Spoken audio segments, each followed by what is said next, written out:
The previous installment of Eiichiro Oda's all-time smash hit classic manga series One Piece brought us fans a number of mind-blowing revelations. Chief among them are the return of Luffy's Gear 5 and the much-anticipated reappearance of the giant pirates. Considering that this is only the first arc of One Piece's final saga, it's clear that Oda-sensei is pulling out all the stops to make the Straw Hat Pirates' eventual send-off to be as grandiose as possible. So what happens now that Broggy and Dory's crew have arrived on Egghead Island's shores? Is this the last time we might be seeing Dr. Vegapunk?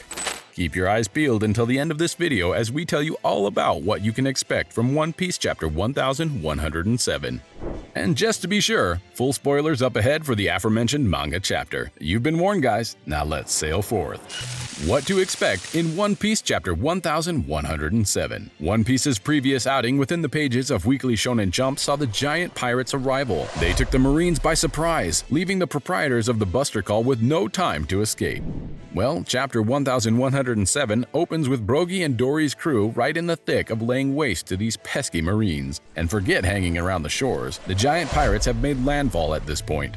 We fans get treated to Oda-sensei's trademark shonen-style chaos as Dory and Broggy smash and sink scores of marine vessels when they alight their warships. All the Marines can do in retaliation is desperately call out an order to blast them to smithereens. So yeah, things are not going well for the naval officers.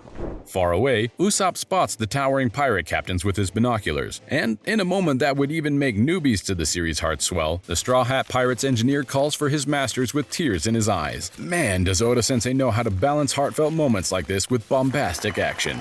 Back on Egghead Island, Broggy, Dory, and their crew merrily march as they make their way towards Luffy.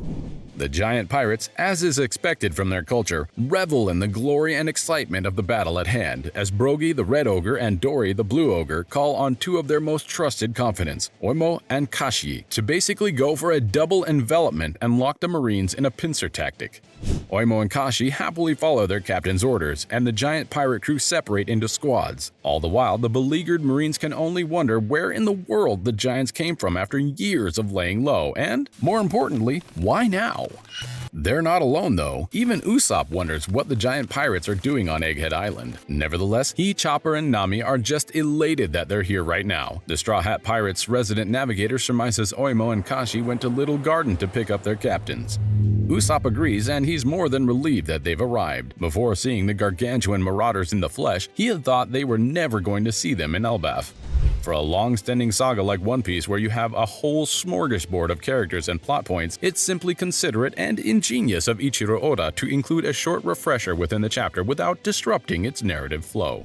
In One Piece 1107, we get a nice one-panel explanation detailing what the giant pirates have been up to until now. Here we learn that Dory and Broggy had gotten into a feud prior to meeting the Straw Hats. Eventually, Luffy and the gang met Oimo and Kashi during the Little Garden arc, which ultimately led to the reconciliation of the Blue and Red Ogres. Back in the present, Edison expresses his amazement at how the giant pirates are laying waste to the otherwise formidable Marines and how surprised he is that the Straw Hats know these legendary seafarers.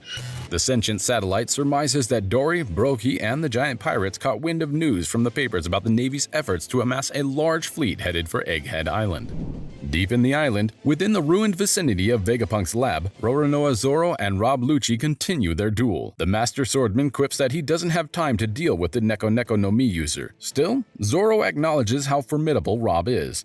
The world government's very own massacre machine taunts Zoro, telling him that he's just a burden to the Straw Hats. They shouldn't wait for him. He'd be a mangled corpse by the end of their fight. In reply, the Master Swordsman tells his enemy that Rob is deluded if he thinks he's in control of this duel.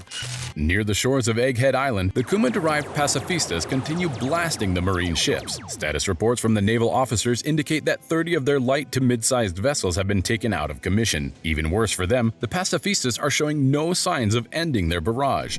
Vice Admiral Red King desperately adjusts their tactics, ordering the remaining Marine battleships to take the front lines and protect the small ones. Even he knows that the Buster Call has become a dud at this point, noting that it's a pitiful sight to see the Marines' lines broken down like this.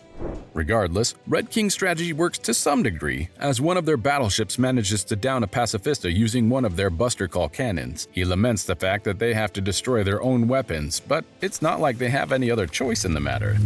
Meanwhile, in the middle of Vegapunk's slab complex ruins, Bonnie, Sanji, Atlas, and Saturn look on at the horizon as Luffy leaps across the air. The Gomu Gomu no Mi user, with that signature grin on his face, asks Bonnie why she's crying. The girl tells him that she's been looking for him all this time, for sun god Nika. In true Luffy fashion, he replies by asking Bonnie, "Nika? What's that?" before teasing her about the weak punch she threw earlier. The captain of the Bonnie Pirates tells him that she tried to copy Luffy's technique then, and if he's so confident, why not show her how it's done? Bonnie points at Saturn and tells her friend to beat down the grotesque elder as revenge for what he did to Vegapunk. Hearing this, Jay Garcia replies, telling the crew that they're nothing but insects to him.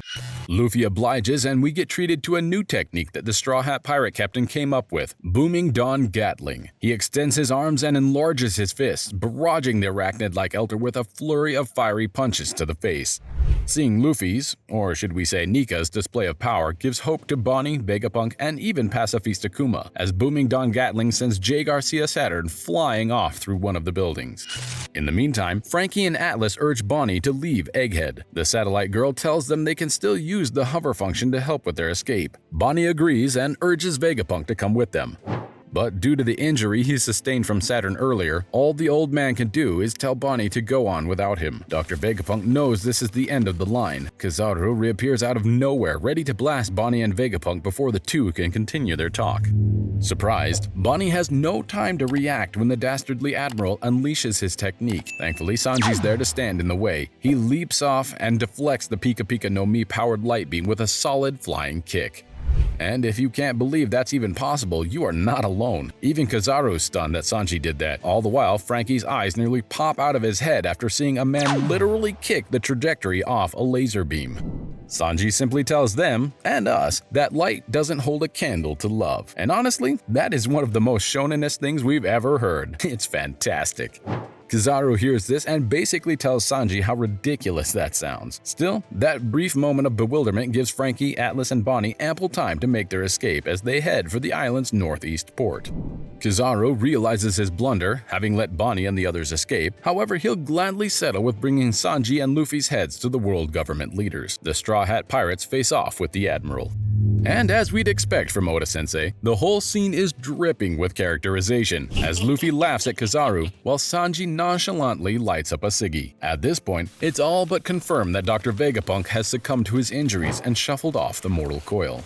Far off in the distance, Jay Garcia Saturn emerges from the rubble after eating up Gear 5 Luffy's explosive punches. He hears the voice of a woman telling him how amused she is that an elder is on the receiving end of a beatdown. Saturn peers through the broken rocks and sees none other than the Crescent Moon Hunter herself and one of Marshal D. Teach's trusted captains, Katarina Devon, standing right in front of him. Right behind her is 3rd Blackbeard ship captain Van Auger, the supersonic Wapu Wapu no Mi user.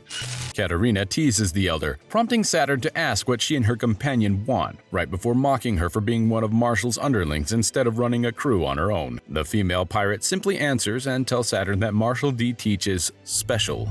The elder agrees, specifically noting the leader of the Blackbeard pirates is Lineage. Hearing this, Katarina is amused that Saturn knows about her boss's secret. They don't dwell on the matter further though, as Saturn loses his patience and demands Katarina to tell him what she and the Blackbeard pirates want. Van answers with 2 words that might shake the very foundations of One Piece's final saga: the world. He then notices Saturn gearing up for an attack and promptly uses his Devil Fruit powers to transport himself and Katarina out of harm's way just before one of Saturn's humongous spider legs crushes them.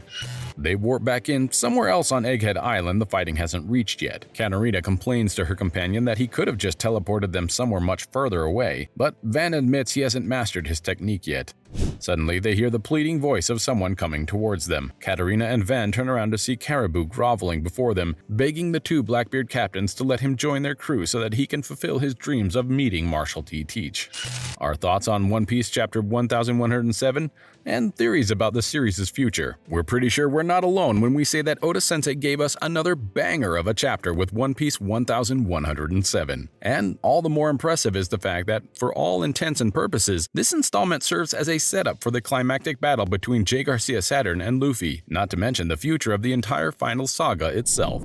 Yet, Oda-sensei doesn't fail to keep things exciting even when it can be considered as a down issue of a series. He just keeps on ramping things up, and we love him for it.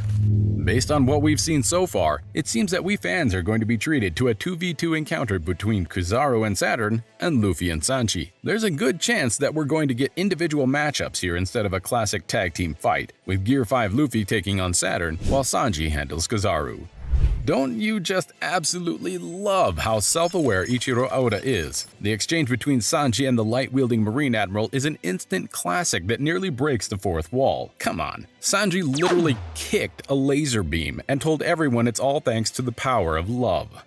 Kizaru chiding the Straw Hat's martial artist, where he basically says physics books around the known world should be revised if that were true, is a gem that we fans wouldn't soon forget. The burning question that remains here is, what role would the giant pirates play? Sure, Oimo and Kachi's place in the arc are clear, as they've been ordered to corner and destroy any and all marine ships they find. But Brogy and Dory are headed for where Luffy is. Are we about to see the two ogres, Sanji and Luffy, go head-to-head against the Kizaru-Saturn duo? We honestly couldn't tell, and that's what makes One Piece such a must-read even decades after it started.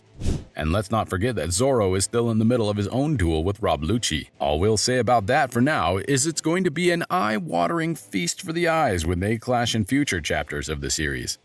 This installment also pretty much gives us a definitive answer to Dr. Vegapunk's ultimate fate. He's dead. Bonnie knew that, which is why she finally rode off with Frankie and Atlas, a moment of silence for the fallen doctor. We also got to see Caribou come closer to living his dream of becoming a Blackbeard pirate in this issue of One Piece, so it's not all doom and gloom for the rascals of this world. But perhaps the most striking development from chapter 1107 comes from Katarina Devon and Van Auger's appearance. For one, what exactly was their motive for risking life and limb and confronting an elder like Saturn? Surely it can't just be to taunt the old man. So there's likely something there that we have yet to see, and only Oda-sensei and his crew know about it for now. All we've gotten so far is that the Blackbeards are planning to take over the world, which isn't exactly mind-blowing at this point.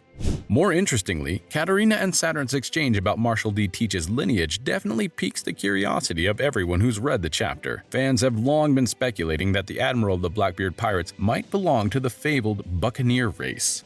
If this is true, that would make Marshall truly special indeed, not unlike Kuma, who's one of only 2 confirmed members of the Buccaneer race as of chapter 1107. For perspective, Buccaneers aren't just a species of large individuals half the size of giants.